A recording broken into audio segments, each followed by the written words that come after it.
votre parti, c'est le social-libéralisme oui. que vous prenez derrière. Alors, ce social-libéralisme, qu'est-ce qu'on met dedans précisément? Le social-libéralisme est la synthèse des deux grands courants idéologiques qui, j'allais dire, traversent l'histoire politique presque de l'humanité. Vous avez toujours eu le courant de gauche, courant social, avec sa dimension communiste, parfois anarchiste à la marge du communiste, puis socialiste et social-démocrate. Et vous avez toujours eu le libéralisme avec le conservatisme le plus absolu jusqu'au libéralisme et au néolibéralisme. Et au fond, nous sommes arrivés à un moment de l'histoire des sociétés humaines où il y a, j'allais dire, une intersection entre les deux courants idéologiques. C'est ce que nous avons essayé de faire. Le social-libéralisme, c'est une idéologie qui met l'accent sur l'initiative individuelle. Dire, il faut laisser les talents éclore. Il faut laisser chaque individu aller au maximum de ses possibilités parce que c'est cela qui crée la richesse. Donc, talent individuel, initiative privée, important du secteur privé. Mais en même temps, une fois qu'on fait cela, dans le libéralisme, une fois que vous faites cela, tout le fruit de votre travail, le résultat, le profit que vous pouvez dégager, c'est à vous et à vous uniquement. Vous le mettez dans votre poche. Dans le courant socialiste, on distribue, on partage à tout le monde, de manière équitable, à la communauté. Mais généralement aussi sans savoir parfois qui produit. Et donc nous disons, la dimension libérale va permettre la libération des énergies, la création de la richesse, et la dimension sociale, c'est la fonction de redistribution qu'assure l'État d'ailleurs, de façon à ce qu'aucun Camerounais ne soit laissé au bord du chemin. C'est la combinaison donc de ces deux courants. Certains disent c'est la social-démocratie, sauf que la social-démocratie reste dans son ancrage de gauche exclusivement. Nous voulons justement intégrer le centre droit, si j'ose dire. Si on prend le clivage que l'on observe en Occident, on veut intégrer le centre droit avec effectivement, j'allais dire, toute la gauche socialiste. Et c'est ça qui donne le social. Mais pour revenir chez nous, est-ce que le social-libéralisme que prône le MRC ne s'apparente pas au libéralisme communautaire de Paul Biya, si l'objectif est la richesse individuelle pour la finalité du bien commun? Non, moi je ne sais pas ce que vous avez pu trouver dans le libéralisme communautaire qui s'apparente à ce que que je viens de vous présenter, ce que nous présentons. Social n'est pas communautaire. Absolument. Et c'est là toute la différence. Vous faites le libéralisme communautaire, donc déjà vous mettez dès le départ l'accent sur les communautés. Et donc même la dimension tribale ou tribaliste dont nous parlions est déjà sous-jacente. Moi je mets l'accent sur les citoyens camerounais, citoyens agents de production, mais citoyens qui participent au partage du fruit de la production. Et je ne vise pas des communautés, je vise des citoyens. Et c'est toute la différence déjà, au niveau même conceptuel, entre le libéralisme communautaire et le social-libéralisme. Alors, dans votre logique, donc, vous allez amoindrir, vous envisagez amoindrir l'action de l'État dans votre idéologie. Nous amoindrissons l'action de l'État. Enfin, amoindrir, c'est comme par rapport à quelque chose. Je crois Absolument. qu'à l'heure actuelle, l'action de l'État... À la propriété privée. Oui, non, je veux dire, à l'heure actuelle, l'action de l'État n'est pas prépondérante. Je veux dire, en termes de production. Donc, nous allons amoindrir l'action de l'État dans la production. L'État n'interviendra que dans les secteurs stratégiques, et d'ailleurs les secteurs stratégiques dans lesquels le secteur privé n'investit pas. Parce qu'il y a des secteurs stratégiques dans lesquels le secteur privé investit. Et là, l'État va les encadrer. Parce que quand c'est stratégique, quand bien même c'est le privé qui a investi, ça devient d'intérêt national. Mais dans un pays en développement comme le nôtre, est-ce que cette libéralité n'est pas un risque, notamment pour le tissu industriel? Non, du tout. Le social-libéralisme, justement, c'est pas le néolibéralisme. C'est le libéralisme, j'allais dire, à tout craint, le libéralisme tout court, pur, ou dans ses extrémités, c'est-à-dire le néolibéralisme, qui est un danger pour un jeune pays parce que effectivement, son idéologie fondamentale, c'est non seulement la concurrence, mais l'abaissement des barrières douanières, donc du contrôle, et également aux frontières pour rendre la compétition maximale. Vous savez, le libéralisme est fondé sur cette fameuse théorie de la main invisible, où il y aurait justement une main invisible qui assure l'égalité de la compétition et permet justement que les équilibres se fassent d'elles-mêmes. Nous n'y croyons pas. C'est pour cela que nous disons social-libéralisme. Donc, on va libérer les initiatives individuelles. Là où c'est nécessaire, nous allons justement protéger nos initiatives individuelles au plan national. Si nous faisions du néolibéralisme, nous ne dirions pas que nous ne partageons pas ce qui a été fait dans le cadre des APE, c'est-à-dire les accords de partenariat économique. Et j'ai toujours été extrêmement clair là-dessus. Nous allons rediscuter les APE pour voir si nous pouvons les adapter. Sinon, nous allons en sortir parce que ça ne peut pas permettre le développement industriel du Cameroun, les APE. Plus vous abaissez les barrières douanières jusqu'au niveau zéro, enfin au niveau le plus bas, 5%, même 10%, plus vous créez justement des trous d'air, c'est-à-dire qui va aspirer les produits importés en provenance de l'extérieur, qui vont faire la concurrence à un jeune tissu industriel qui ne s'est pas encore musclé et qui ne peut pas supporter la concurrence avec des entreprises qui sont là depuis 30 ans, 40 ans, 50 ans. Voyez-vous, tous les pays émergents, je prends juste ça pour illustrer mon propos. Un pays que tout le monde célèbre aujourd'hui, la Chine. Au cours des 30 dernières années qui ont précédé l'émergence sur la scène économique mondiale de la Chine, j'allais dire, personne ne savait ce qui s'y passait, parce que la Chine apparaissait comme un pays fermé. En réalité, c'est à ce moment-là qu'ils ont jeté les bases de leur industrialisation et pour se donner les moyens de participer à la compétition internationale. C'est à partir, après la mort de Mao, lorsque Deng Xiaoping a repris le pouvoir, qu'il a créé les 6 zones de développement économique spécial. Ils aspiraient la technologie et les capitaux chinois, y compris des Chinois de la diaspora, venaient leur permettre de créer ces entreprises. Ces entreprises sont installées, ils ont appris, ils ont d'abord copié et recopié ce que faisaient les autres, ils ont appris, ils ont amélioré et ils ont ouvert dès lors qu'ils étaient prêts parce que leurs entreprises étaient prêtes à faire la compétition internationale. C'est ce qu'il faut faire. Mais sur le plan du droit du travail, comment peut-on prôner le libéralisme et garantir les meilleures conditions aux travailleurs? Par exemple, quand on sait que les relations employeurs-employés sont guidées par l'allégorie de David et Goliath souvent. Non, je crois que ça c'est quelque chose qui est lié à l'histoire industrielle de l'Europe, où chaque conquête sociale était une bataille entre les ouvriers et le patronat. Mais je crois qu'au XXIe siècle, tout le monde comprend que c'est à la fois le patron et les ouvriers qui font l'entreprise et qu'il n'y a pas d'entreprise sans ouvriers, tout comme il n'y a pas d'entreprise sans patron. Donc, un patron qui veut que ses affaires marchent bien, prospèrent, que son entreprise se développe, doit bien soigner ses ouvriers parce que ce sont eux qui produisent. Je pense que nous devons dépasser justement ce vieux débat du 19e siècle et de la première moitié du 20e siècle en Europe pour faire comprendre, et je crois que une bonne partie, au moins les employeurs camerounais le comprennent bien, qu'il faut bien traiter l'ouvrier si on veut justement que l'entreprise se développe. Ça c'est le principe, mais qu'est-ce que vous y mettez là? Il faut bien traiter. C'est quoi vos propositions? Premièrement, il faut revoir le SMIC. Il faut commencer par là. Et nous avons dit, nous démarrons dès la première année avec un SMIC à 55 000 francs. Et c'est un montant qui va progresser au cours du mandat en fonction des performances économiques.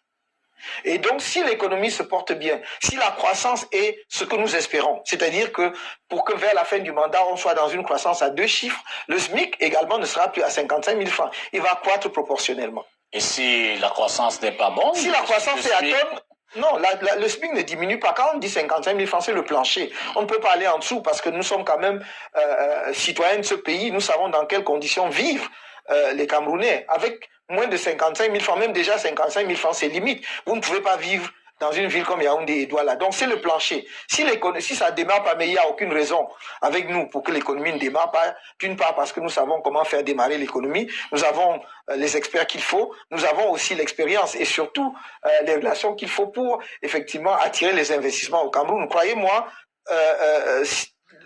à la fin du mandat, nous serons à une croissance à 2 chiffres.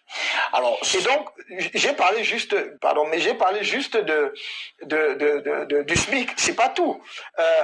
Nous allons également veiller à ce que les syndicats jouent vraiment leur rôle.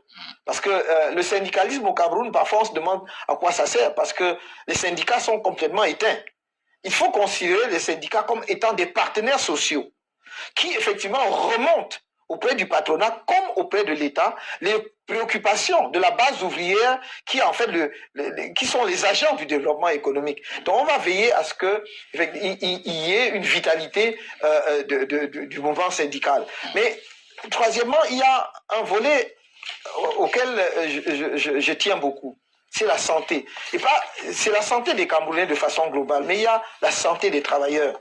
Nous savons le type de fléau qui sévissent dans ces milieux-là. Il faudra effectivement qu'il y ait une meilleure protection sociale. Et c'est pour cela que nous avons dit, dès les 3 premières années du mandat, nous allons mettre en place un système d'assurance maladie universelle minimum. Assurance maladie universelle minimum. Il y aura la sécurité sociale, mais dans le cadre de la sécurité sociale, parce que dans la sécurité sociale, vous avez la prévention. C'est ce que fait la CNPS, à peu près tout à l'heure, prévoyance sociale. Donc, vous cotisez et vous touchez lorsque vous êtes vieux. Mais vous avez également l'assurance, la garantie, notamment en matière de santé, que quand vous tombez malade, vous allez être pris en charge, soit intégralement à 100%, soit dans une proportion qui est déterminée en fonction de la contribution. Et il y a une troisième dimension qui est vraiment ce qu'on appelle la sécurité sociale pour tout Camerounais et en particulier pour les plus nécessiteux, c'est-à-dire ceux qui ont perdu leur emploi, c'est-à-dire des parents d'un certain âge qui sont abandonnés, c'est-à-dire les enfants de la rue. Et donc, voilà le système global de sécurité sociale. Pour l'instant, je parle donc de l'assurance maladie. Les 3 premières années, l'assurance maladie universelle minimum, c'est-à-dire quoi? À l'heure actuelle, les seuls qui bénéficient d'un petit avantage en matière de soins de santé, ce sont ceux qui sont fonctionnaires, disons agents de l'État ou les employés du secteur privé déclarés à la CNPS. Si vous allez faire une consultation, on peut baisser le prix de la consultation ou le prix de l'examen en laboratoire. Et donc, sur les 25 millions d'habitants que nous sommes, il y a peut-être 2 millions de gens qui profitent de cela. Nous voulons demain que les 25 millions de Camerounais aient une assurance maladie universelle gratuite, c'est-à-dire pour toutes les maladies de base, paludisme, choléra, méningite, toutes ces affections courantes, tout Camerounais malade doit pouvoir se rendre à l'hôpital, être consulté. Si on diagnostique que c'est le paludisme, il doit aller à la pharmacie de l'hôpital, trouver le traitement gratuit et aller se soigner chez lui. On est capable de financer cela. Maintenant, après les maladies complexes qui nécessitent justement des prestations particulières, oui, il peut y avoir des complémentaires maladies ou bien le système global de sécurité sociale qu'on va mettre en place. Et donc, ça aussi, les ouvriers ou les travailleurs vont en bénéficier, je crois, et ils n'en bénéficient pas aujourd'hui. Et enfin, toujours sur le plan social, mais je sais qu'on n'a pas le temps d'aller dans le détail, nous allons mettre en place un fonds de solidarité nationale. La contribution sera obligatoire, mais ce sera de très faibles contributions. Mais comme ça va impliquer le maximum de Camerounais, les moyens seront importants pour que nous ne laissions plus dans nos rues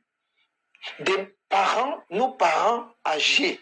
Est-ce que je ne sais pas si vous en croisez ici à Douala, mais moi j'en ai vu à Yaoundé, des parents d'un certain âge qui cherchent leur pitance quotidienne, c'est-à-dire leur nourriture, dans les poubelles. J'aurais jamais cru que je verrais ça dans mon pays, en Afrique, de mes yeux avant de mourir. Je ne parle même pas des enfants de la rue qui n'ont rien à manger. Et les jeunes filles qui attrapent des grossesses précoces, qui sont abandonnées. À l'heure actuelle au Cameroun, il n'y a que quelques structures des confessions religieuses, c'est-à-dire structures missionnaires, qui s'occupent, qui encadrent ces enfants.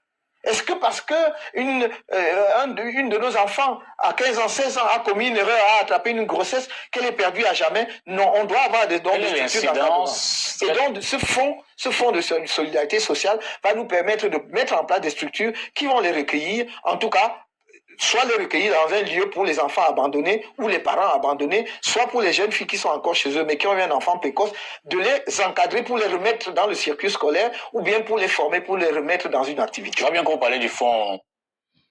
Bonjour, chers frères et sœurs. Très rapidement, vous avez écouté au professeur Maurice Kamto. Vous comprenez pourquoi il y a beaucoup de tribalisme au Cameroun. C'est parce que déjà, dans l'idéologie de M. Biya, il a mis de l'accent déjà sur les tribus. C'était faussé dès le départ. C'est la raison pour laquelle aujourd'hui le Cameroun va à volo, parce que tout a été fait pour que le Cameroun échoue. Tout a été basé sur les communautés et non sur la participation de tout le Cameroun. Et c'est sur ce fait que j'insiste tous les jours que nous devons devenir un peuple et non une juxtaposition de communautés. Voilà ce que le professeur Maurice Kamto propose au peuple camerounais. Ça, c'est son idéologie. Maintenant, vous la connaissez. Partagez massivement pour que tous les Camerounais soient au courant de cette idéologie, de celle qui va finalement être implémentée au Cameroun dès 2025. C'est ça qui va finalement nous donner la possibilité de bâtir notre pays, libérer les énergies, Donnez la possibilité aux talents de s'exprimer et vous allez voir que notre pays va décoller économiquement, chers frères et sœurs. C'est pas difficile. Il suffit de la volonté politique, il suffit de créer un cadre incitatif, il suffit de donner, d'ouvrir le pays pour que les investisseurs étrangers, nationaux puissent commencer à créer des entreprises, créer les business, créer les affaires. Pour cela, on va combattre la corruption. Pour cela, il va falloir qu'on donne la possibilité aux gens de s'exprimer, notamment à travers en soutenant les petits investisseurs, les petits hommes d'affaires. Ceux-là, on va leur donner la possibilité de trouver de l'argent un peu dans les banques. Donc, et l'État va être garant pour que ces gens trouvent facilement le financement. Donc, voilà la vision globale du professeur Moscanto. Rien à voir avec ce que le régime de M. Biya a mis en place depuis 40 ans déjà. Et c'est la misère, c'est le délitement de nos institutions, c'est la souffrance généralisée, chers frères et sœurs. Donc, il faut mettre fin à cela. Partagez massivement et surtout, n'oubliez pas d'aller accomplir votre devoir citoyen. S'inscrire massivement sur la liste électorale, voter massivement le professeur Moscanto et être prêt à défendre son vote. Voilà, chers frères et sœurs, ce que nous devons faire pour nous libérer en 2025. Voici, et nous ne devons pas faillir cette fois-ci. Chaque étape doit être exécutée méticuleusement. Et si nous le faisons, chers frères et sœurs, je ne vois pas pourquoi nous ne réussirons pas. Parce que les Camerounais sont des gens dynamiques, sont des gens décisifs, ce sont des gens, quand ils se mettent ensemble, ils produisent toujours des grands résultats. Chers frères et sœurs, bon week-end. Ciao.